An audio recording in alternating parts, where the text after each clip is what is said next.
اعوذ باللہ من الشیطان الرجیم، بسم اللہ الرحمن الرحیم۔ تو پیارے ویورز، آج ہم اس حوالے سے بات کریں گے کہ بہت سارے لوگ ایسے ہیں کہ جن کے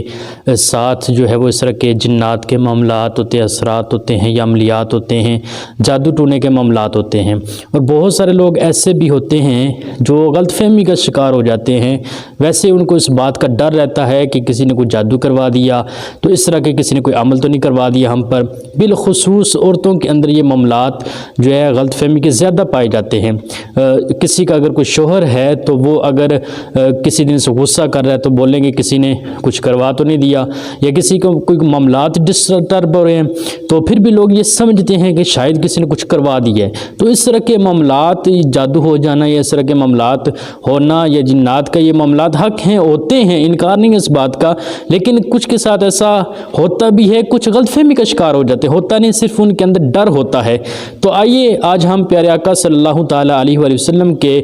فرمان سنتے ہیں کہ حضور علیہ الصلوۃ والسلام نے اس ڈر سے، جنات، عملیات، اثرات سے بچنے کے لیے حضور علیہ الصلوۃ والسلام نے کیا ارشاد فرمایا ہے۔ حضرت ابن عباس رضی اللہ تعالیٰ عنہ سے روایت ہے کہ پیارے آقا صلی اللہ تعالیٰ علیہ وآلہ وسلم نے ارشاد فرمایا کہ جو شخص رات کو سوتے وقت، جب رات ہو جاتی ہے، سوتا ہے وہ شخص، تو رات کو وہ سورہ بقرہ کی آخری 2 آیات پڑھ لے